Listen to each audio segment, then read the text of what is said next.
Camp Holloway, Colorado, December 1943. The mountains rose like cathedral walls around the valley, peaks white with early winter snow that caught morning light and threw it back in crystalline brilliance. 200 German prisoners stood in the compound yard, most captured in North Africa, where the closest thing to snow had been the occasional cold rain that turned desert sand to mud. They stared at the white covering everything the ground, the roofs, the distant pines, with expressions that shifted from confusion to wonder to something approaching joy. They had been told captivity would be harsh, that Americans would treat them cruelly, that they would suffer for having been on the losing side. Instead, they were watching the first real snowfall many had seen in years. And despite wire fences and guard towers and the reality of imprisonment, they couldn't stop themselves from being purely, simply happy. Hans Becker had grown up in Munich, where winter brought snow that blanketed the city and turned the streets into scenes from Christmas cards. He remembered sledding as a child, building snowmen in his family's small yard, the particular quiet that settled over the city when heavy snow muffled all sound and made the world feel soft and peaceful. That was before the regime had conscripted him, before military service had sent him to North Africa, before 3 years in the desert had made him forget what real winter felt like.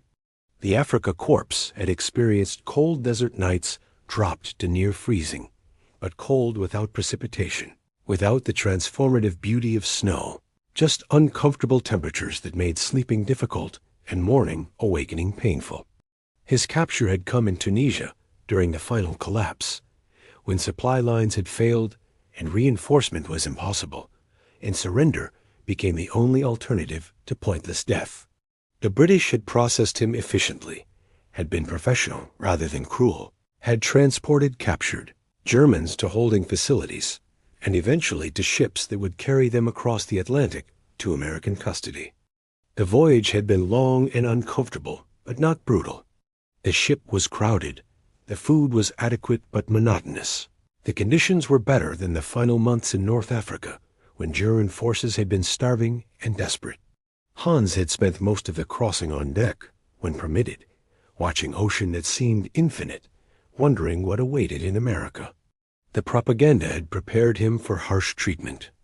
Americans were depicted as soft but vindictive, weak in combat but cruel to prisoners, lacking German discipline but excessive in their desire for revenge. Hans had half believed these claims propaganda was obviously exaggerated, but surely some truth underlay the exaggerations, and had braced himself for captivity that would test his endurance and resilience. Instead, he found Camp Holloway, a facility built specifically for mountain training of American troops, but now also housing German prisoners who were being held in Colorado's as high elevation until repatriation became possible. The camp sat at 9,200 feet above sea level, surrounded by peaks that touched 14,000 feet in terrain that was beautiful and imposing and utterly unlike anything Hans had experienced during his years in flat, hot North Africa. The other prisoners were similarly unprepared for Colorado. Most had been captured in desert campaigns Tunisia, Libya, Egypt, and had spent their military service in environments where water was scarce and vegetation was minimal, and the landscape was defined by sand and rock and relentless sun. They were desert soldiers transported to mountains, men whose most recent winters had been spent in North Africa, where cold meant temperatures dropping to 40 degrees Fahrenheit rather than the sub-freezing conditions that Colorado experienced regularly. Among them was Ernst Weber, who had been a baker in Frankfurt before conscription. He had made Christmas stollen and gingerbread, had loved winter holidays and the particular magic of snow falling on market squares, while people shopped for gifts and celebrated despite the hardships of wartime rationing. He hadn't seen real snow since 1940, before his deployment to Africa, and he talked constantly about winter memories, about sledding and skiing, and the beauty of German winters that now seemed to belong to someone else's life. There was also Klaus Richter, who had grown up in Hamburg and had experienced winter as rain and sleet more than snow northern. German winters were wet rather than snowy, cold and miserable rather than picturesque. He had no particular nostalgia for winter, but was curious about Colorado mountains that the American Guards described with obvious pride and affection. The fall months at Camp Holloway had been cold but dry. October and November brought temperatures that dropped below freezing at night, but warmed during the day, created frost that melted by noon, established the pattern of mountain weather without yet producing the snow that typically defined Colorado winters. The American Guards had mentioned snow frequently warning prisoners that winter would bring heavy accumulation, explaining procedures for snow removal, describing how the camp functioned during the heavy snowfall season. Hans had listened to these warnings with interest, but without full comprehension.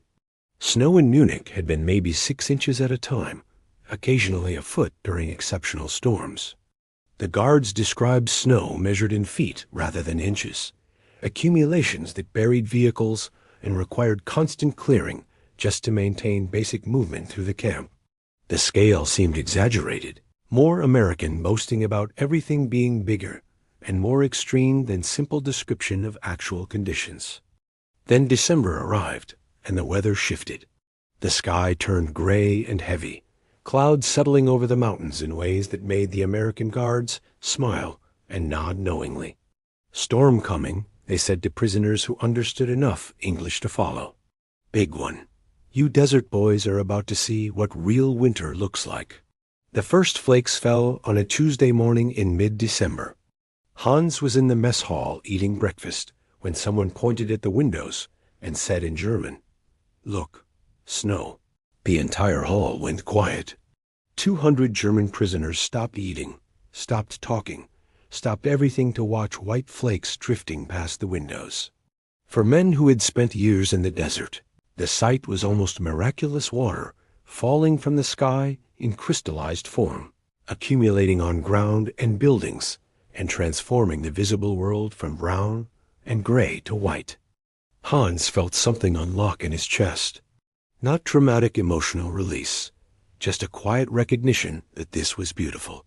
That beauty still existed despite war and captivity and all the darkness that had defined recent years. Snow falling in Colorado mountains was the same snow that had fallen in Munich when he was child, was universal rather than national, belonged to no country but to winter itself. The guards allowed the prisoners to go outside after breakfast, permitted them to stand in the compound yard and experience the snowfall directly rather than just watching through windows.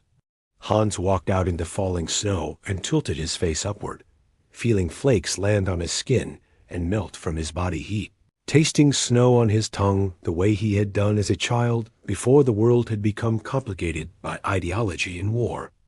Around him, other prisoners were doing the same.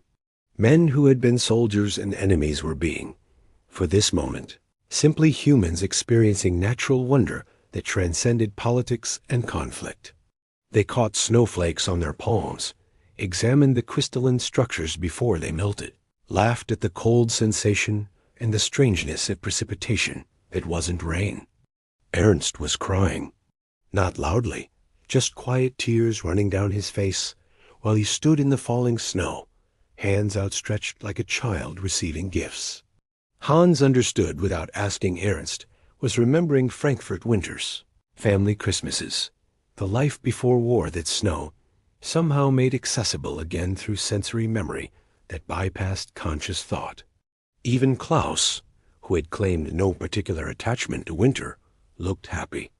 He was trying to catch snowflakes on his tongue, an undignified activity for a former soldier, but one that felt appropriate for this moment when normal rules about adult behavior seemed suspended by the sheer novelty of snow after years in the desert. The American Guards watched with expressions that mixed amusement and something like sympathy. They were mostly local men from Colorado or neighboring states, mountain people who took snow for granted and who found the prisoners' excitement simultaneously touching and slightly ridiculous. But they didn't mock or diminish the moment. Just let the Germans stand in the snow and remember what it felt like to experience weather that was then trying to cook them alive.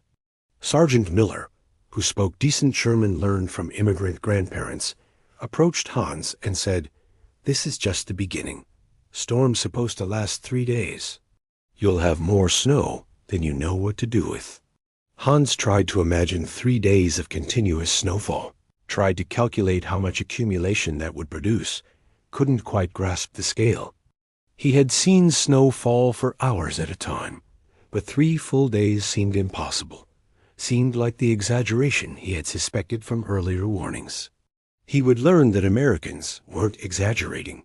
Colorado snow was different from European snow in quantity, if not quality, and the storm that had just begun would transform Camp Hall and everything in it in ways that Hans couldn't yet imagine. By evening, 6 inches had accumulated. By midnight, a foot. By dawn the next morning, 2 feet of snow covered the compound, drifted against buildings, transformed the camp into landscape that looked nothing like the facility Hans had arrived at just 2 months earlier. The paths between barracks were buried. The parade ground was a white expanse, broken only by fence posts. The mountains surrounding the valley had disappeared into white, clouds that continued to release snow in quantities that seemed supernatural. The prisoners woke to a world made new. They looked out barracks windows at snow that had buried everything familiar at a landscape so thoroughly, transformed that spatial relationships had changed. What had been level ground now had hills and valleys created by drifting. What had been distinct paths were now just suggestions under white covering. What had been clearly visible was now obscured by continuing snowfall that reduced visibility to maybe 50 feet. The American guards organized snow removal details, not as punishment, but as practical necessity. Paths needed to be cleared for movement between barracks and mess hall, for access to latrines and medical facilities, for basic camp function to continue, despite the snow that kept falling and accumulating faster than it could be removed. They distributed shovels to prisoners, showed them where to pile cleared snow, established rotations so that no one worked continuously in cold that was dangerous if exposure lasted too long. Hans found himself on a clearing detail with Ernst and Klaus, working alongside a dozen other prisoners to shovel a path from their barracks to the mess hall. The work was hard. Colorado snow was lighter than Munich snow, less wet and heavy, but there was so much of it that clearing even a short path required sustained effort.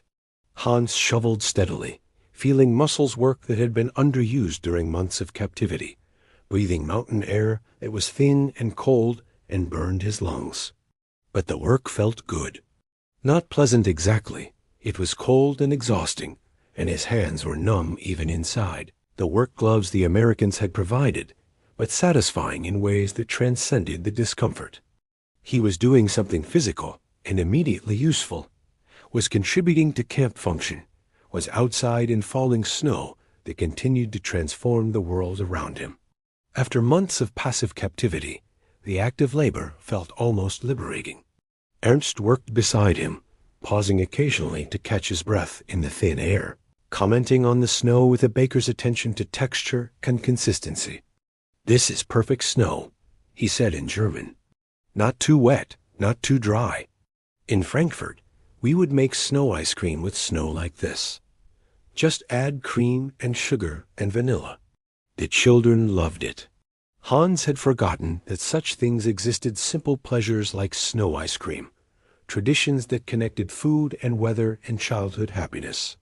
The memory felt impossibly distant, belonging to a world that had been destroyed by years of war and propaganda that insisted on seriousness over joy, duty over pleasure, sacrifice over any form of self-indulgence or simple happiness. Klaus was building a snowman between shovel loads. Not deliberately, just packing snow while resting, shaping it without conscious plan, letting his hands remember the movements from some distant childhood when building snowmen had been natural activity rather than frivolous waste of time and energy. The snowman grew slowly, taking shape between clearing efforts, becoming recognizable despite its crude construction. An American guard named Peterson noticed and laughed. "You building a snowman? Haven't seen one of those since I was a kid. Here, let me help." Peterson joined the construction, showing Klaus techniques for packing snow more firmly, for shaping the head and attaching it securely to the body, for creating features using small stones and sticks found beneath the snow.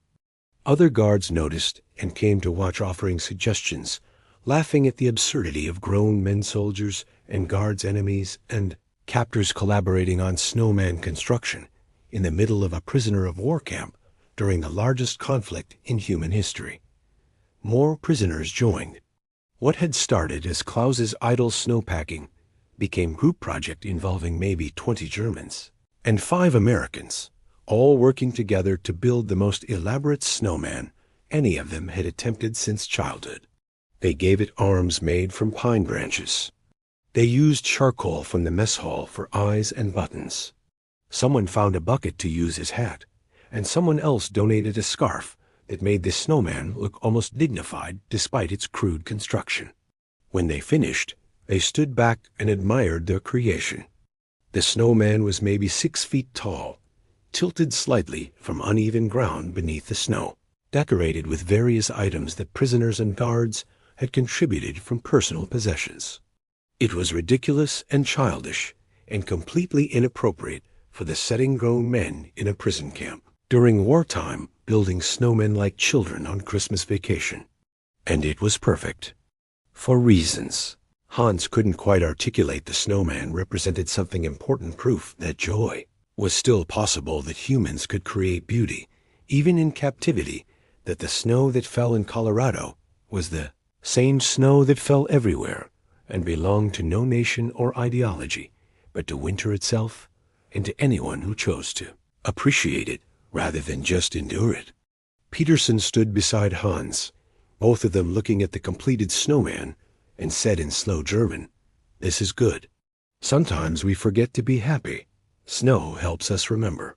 Hans nodded, understanding that this moment standing in falling snow with an American guard, admiring a snowman built by collaboration between enemies, was the kind of thing propaganda couldn't explain or accommodate, the kind of human connection that survived despite everything that should have made it impossible. The snow continued through the night and into the next day. By the second morning, accumulation had reached 3 feet in areas that weren't drifted, 5 feet where wind had piled snow against buildings and fences.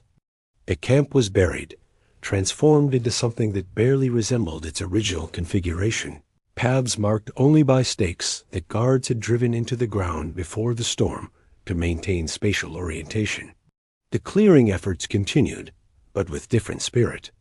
What had been practical necessity the first day became something more like play on the second day, as prisoners realized that the snow was both obstacle and opportunity, burden and gift. They cleared paths with efficiency, but also with enjoyment, stopped periodically to engage in spontaneous snowball fights that erupted between work details, built additional snowmen and snow forts and sculptures that served no purpose beyond the pleasure of creation. The American guards participated.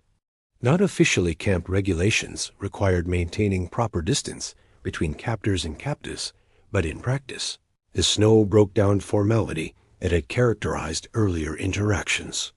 Guards joined snowball fights, helped build snow forts, shared hot coffee from thermoses they brought from the guard stations. The playfulness felt natural rather than forced, emerged organically from the shared experience of being in remarkable snowstorm that was affecting everyone regardless of nationality or role. Hans found himself in a snowball fight with Klaus and Ernst on one side, Peterson and Miller and several other guards on the other side. The fighting was fierce, but good-natured. No one threw hard enough to cause injury. Everyone accepted hits with theatrical dismay. The whole engagement functioned more like game than like actual combat. When Ernst nailed Peterson with Snowball that exploded across his chest, Peterson fell backward dramatically into a snow drift, arms spread, making Snow Angel while everyone laughed. The laughter was contagious.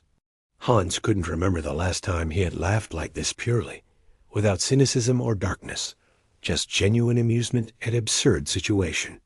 Soldiers and guards having snowball fight in prison. Camp during global war. The humor not despite the situation, but somehow because of it finding joy in the contrast between the seriousness of their circumstances and the childishness of their current activity. The mess hall served hot chocolate that afternoon, unusual treat that the cooks had prepared using supplies they normally reserved for special occasions. Hans wrapped his hands around the warm cup and sipped chocolate that tasted sweet and rich and completely unlike anything he had consumed in years of military rations. Around him, other prisoners were doing the same, faces showing contentment that came from physical warmth after hours and the hours, cold and from simple pleasure of drinking something that existed purely for enjoyment rather than for nutrition or sustenance. Ernst sat beside him, nursing his own cup of hot chocolate, and said quietly, "I feel guilty for being happy. We're prisoners. Our nation is losing. Our families are probably suffering back home. We should be miserable. But I'm sitting here drinking hot chocolate and watching snowfall, and I can't stop myself from feeling good. Is that wrong?" Hans considered. He had been wrestling with similar feelings, the sense that happiness in captivity was betrayal of comrades still fighting, that enjoying snowfall was frivolous when serious matters demanded serious responses. But he was also remembering something his father had told him years ago. Being miserable doesn't help anyone. If you have opportunity for joy, take it. Your suffering doesn't reduce anyone else's suffering. It just adds to the world's total of misery.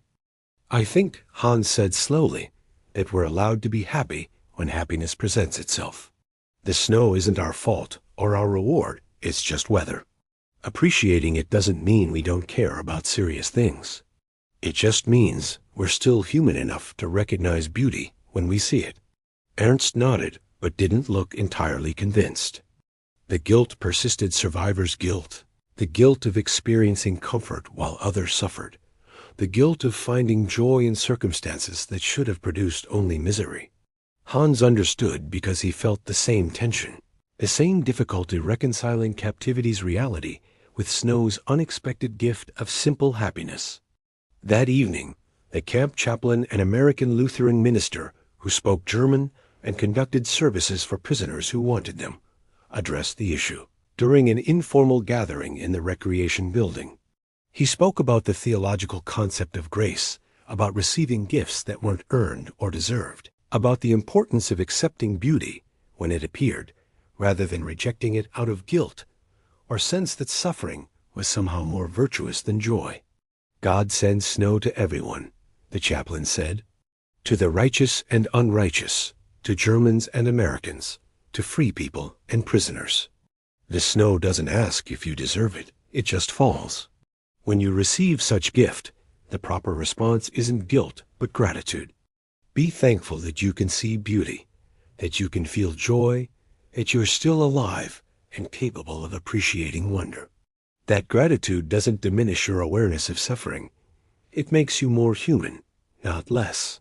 The words resonated with Hans. He had been taught by the regime that suffering was virtue, that hardship built character, that anything pleasurable was suspect and probably decadent. But the chaplain was offering different philosophy, that joy was gift to be accepted rather than rejected, that being human meant appreciating beauty even in difficult circumstances, that gratitude for small pleasures didn't require forgetting larger sorrows. The storm broke on the third morning. Hans woke to silence, not complete silence, but the particular quiet that follows heavy snowfall, when sound is muffled by snow covering everything and normal noises are absorbed rather than echoing. He looked out the barracks window and saw blue sky, sunshine making the snow blindingly bright. The mountains around the valley revealed in all their white-covered glory after 2 days of being hidden by clouds and falling snow. The final accumulation was 42 inches 3.5 feet of snow that had transformed Camp Hall into winter wonderland that looked nothing like the facility Hans had arrived at in October. The camp was buried, beautiful, spectacular in ways that photographs couldn't capture, because photographs couldn't convey the smell of clean snow and cold air, the sound of wind moving through snow-laden pines, the particular quality of light that reflected off snow and made everything seem to glow from within. The American guards organized an expedition not required, just offered to prisoners who wanted to experience the post-storm landscape. 20 volunteers, including Hans, Ernst, and Klaus, were provided with snowshoes and taken on guided trek into the mountains above camp. The activity was unprecedented, taking prisoners beyond the wire, giving them equipment they could theoretically use for escape attempts, treating them like tourists on winter holiday, rather than like captured enemies who required constant supervision. But the guards seemed unconcerned about escape risk. Where would the prisoners go? They were in Colorado mountains in winter, 3.5 feet of snow on the ground, the nearest town maybe 10 miles away. Escape was theoretically possible, but practically pointless. Attempting to flee through winter mountains without proper equipment or knowledge of terrain would be suicidal, and the guards knew it, and apparently the prisoners knew it too, because no one attempted anything suspicious during the expedition. The snowshoe trek was glorious. Hans walked through snow that would have been impossible to navigate without snowshoes, feeling the particular rhythm of snowshoe walking, breathing mountain air that was thin and cold and absolutely clean. Around him, pine trees stood heavy with snow, branches bent under the weight, creating tunnels and caves in the forest where the snow hadn't penetrated to ground level. The landscape was pristine, unmarked by human activity, showing nature at its most beautiful and indifferent to human conflict. They stopped at a vista point where the mountains spread out in every direction, peaks white against blue sky, valleys filled with snow that looked smooth and perfect from distance. Miller, who was leading the expedition, gave them time to simply stand and look, to appreciate the view without commentary or instruction, to experience mountain landscape that most of the prisoners would never see again after repatriation eventually returned them to Germany. "This is why I joined the mountain troops," Miller said to the group through a translator. "This beauty, these mountains, the chance to be in places like this instead of stuck in some city. The war's terrible, but at least it brought me here to these mountains. That's something I can be grateful for, even in the middle of everything else." Hans understood. War had taken much from everyone it touched, but it had also given experiences that peacetime would never have provided for Miller. Assignment to Colorado mountains. For Hans, this moment standing in snow among peaks that made human conflict seem small and temporary. The gratitude didn't erase the war's horror, but it acknowledged that even terrible situations could contain moments of unexpected grace. Ernst was making snow angels, an undignified activity for a grown man, but Ernst didn't care about dignity in this moment. He lay in the snow and moved his arms and legs to create angel shape, then stood carefully and admired his work. The angel was crude but recognizable, a mark of human playfulness in landscape that was otherwise unmarked by human presence. Others joined him. Soon the vista point was covered with snow angels, created by German prisoners and American guards working side by side, marking the snow with evidence of their presence, creating temporary art that would last until the next storm, or until wind filled in the depressions. It was silly and childish, and absolutely perfect. Proof that joy was still possible, even in the middle of global conflict. That humans could create beauty, even when surrounded by circumstances that encouraged only grimness and survival. The expedition returned to camp after 3 hours.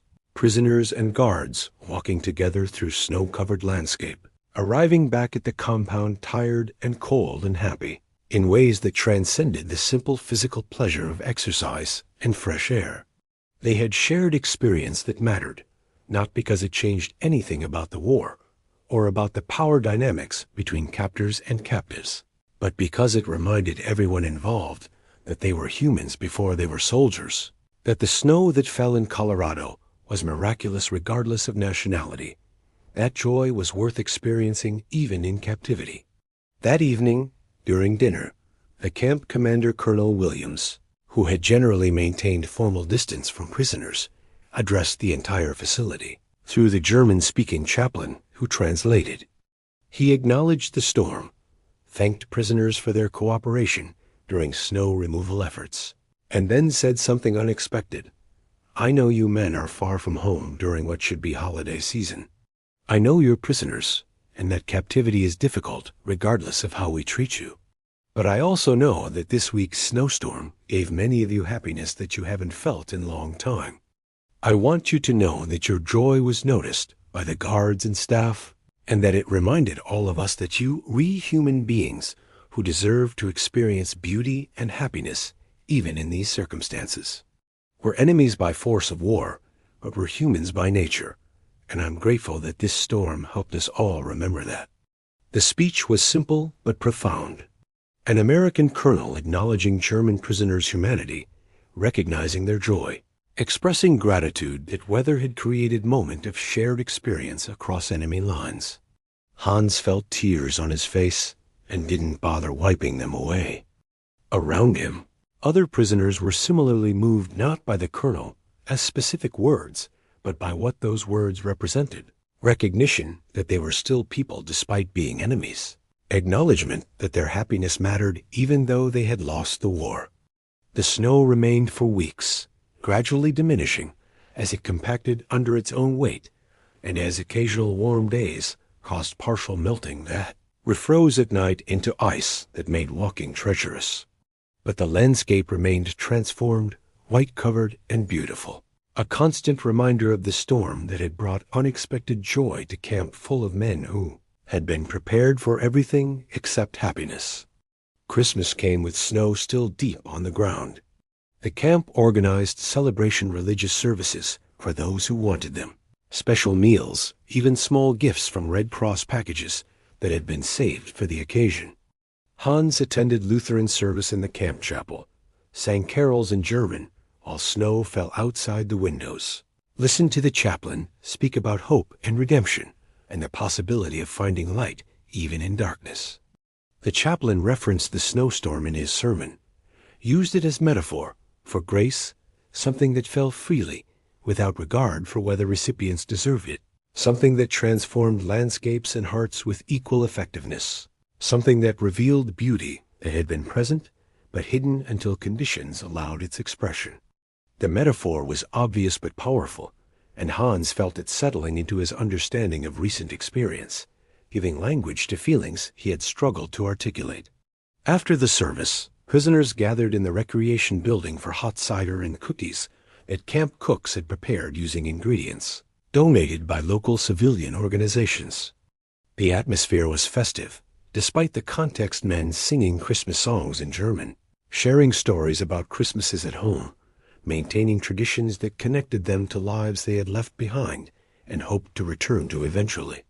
Ernst had made gingerbread using recipe he remembered from his bakery and ingredients the American cooks had provided. The gingerbread wasn't perfect camp supplies, didn't include all the spices Frankfurt recipe required, but it was recognizable, smelled like Christmas, tasted like memory. He distributed pieces to other prisoners, watching their faces as they tasted gingerbread that was first Christmas food many had eaten in years. Klaus organized caroling expedition prisoners, walking through camp, singing German Christmas songs, their voices carrying through cold air, filling the compound with music that was beautiful, despite or perhaps because of the context. American guards stopped to listen, even joined in on songs where melodies were familiar from their own Christmas traditions, creating impromptu multicultural choir that sang about peace and goodwill in multiple languages. Hans walked with the carolers singing songs his mother had taught him when he was a child in Munich, feeling connected across time and space to family he hadn't seen in years and didn't know if he would ever see again. The singing was both joyful and melancholy, celebrating Christmas, while also mourning all the Christmases that had been lost to war, expressing hope while acknowledging the pain that war had created for everyone it touched. The snow continued to play a central role in Christmas celebration. Prisoners built elaborate snow sculptures around the compound nativity scene, constructed entirely from snow, Santa Claus figure that was more caricature than accurate representation. Christmas tree made from packed snow and decorated with pine branches and whatever colorful items prisoners could find or create. The sculptures were temporary art, would melt eventually, but their temporary nature made them more, rather than less meaningful beauty that existed briefly was still beauty. Joy that was fleeting was still joy. New Year's came with snow still covering the compound. The prisoners gathered at midnight to mark the transition from 1943 to 1944, singing Auld Lang Syne in German and English, acknowledging the year passing and the year beginning with mixture of sadness and hope. The war would continue, everyone understood that. But the snow had taught them that beauty persisted even during war, that joy was possible even in captivity, that humans could find reasons for happiness even in circumstances designed to produce only misery.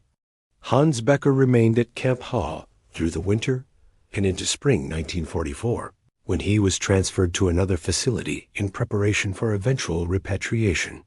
He left Colorado with memories that would define his understanding of captivity and war and the possibility of finding humanity in the midst of conflict.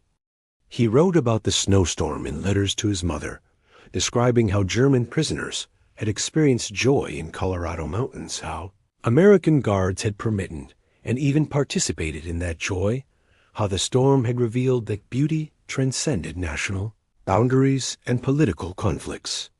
His mother's response, when it finally arrived months later, expressed gratitude that her son had found some happiness even in captivity, that he had maintained his capacity for joy despite everything that war had taken from him. He returned to Germany in 1946 to a Munich that was rubble and ruins, where winter brought cold and snow that reminded him of Colorado, but in context so different that the memory felt like it belonged to someone else's life. He worked in reconstruction, helped rebuild city that had been destroyed, used skills and resilience he had developed during captivity to contribute to creating something better from what remained. He told people about the snowstorm when the subject arose about how German prisoners and American guards had built snowmen together, had fought snowball fights, had found shared joy in natural phenomenon that belonged to no nation. Some listeners didn't believe him, thought he was exaggerating or misremembering, assumed that captivity must have been harsh and that stories about playing in snow were either propaganda or delusion. But others understood. They recognized that war contained moments of humanity alongside moments of horror, that captivity could include unexpected grace, that the same conflict that produced devastation could also create circumstances where enemies recognized their shared humanity and chose to honor it despite everything that should have made such recognition impossible. Hans kept photographs from Camp Hale pictures taken by American guards during the snowstorm, showing German prisoners building snowmen, making snow angels, standing in mountains surrounded by white landscape that made them look small and temporary against nature's grandeur. The photographs were evidence that the memories were real, that the joy had happened. That snow had fallen in Colorado mountains and had brought happiness to men who had expected only hardship from captivity. In later years, when grandchildren asked about the war, Hans told them about many things: the fighting, the capture, the fear and uncertainty that characterized military service under the regime. But he also told them about the snowstorm, about 3 days when German prisoners had experienced wonder instead of suffering, when enemies had played together in falling snow, when the world had felt briefly simple and beautiful, despite all the complexity and ugliness that war had created. The lesson he wanted them to understand wasn't that war was acceptable or that captivity was pleasant, but that humans had capacity for joy even in difficult circumstances, that beauty persisted despite conflict, that the snow that fell in Colorado was the same snow that fell everywhere, and proved that nature didn't care about human divisions and conflicts. The snowstorm had been gift unearned, unexpected, transformative, and Hans had learned to be grateful for such gifts when they appeared, to accept joy when it was offered, to recognize that being happy in the midst of suffering wasn't betrayal, but was affirmation of fundamental humanity that war tried but failed to destroy. The snow had taught him that captivity wasn't just about enduring until freedom returned, but about maintaining the capacity to experience wonder and joy and connection despite circumstances designed to suppress such feelings. The guards who had allowed prisoners to build snowmen, who had participated in snowball fights, who had taken prisoners on expedition into mountains, they had understood something important about what it meant to be human even during war, and their understanding had given Hans and the other prisoners a gift that transcended the immediate pleasure of playing in snow. That gift was the recognition that joy was always possible, that beauty could emerge even in prison camps, that humans could choose to honor their shared humanity, even when institutions and ideologies insisted they were enemies who owed each other only hostility. The snowstorm had lasted 3 days, but its lessons had lasted a lifetime, reminding Hans that the world contained goodness alongside suffering, that people could choose compassion over cruelty, that the capacity for happiness was proof of resilience rather than evidence of frivolity or weakness. Hans lived into his 80s, long enough to see Germany rebuilt and reconciled with former enemies, long enough to witness his grandchildren grow up in a world where German-American conflict seemed like ancient history rather than recent trauma. But he never forgot the snowstorm, never stopped being grateful for 3 days when falling snow had brought joy to men who had expected only suffering, when enemies had recognized their common humanity through shared experience of winter wonder that belonged to no nation, but to everyone who chose to appreciate it.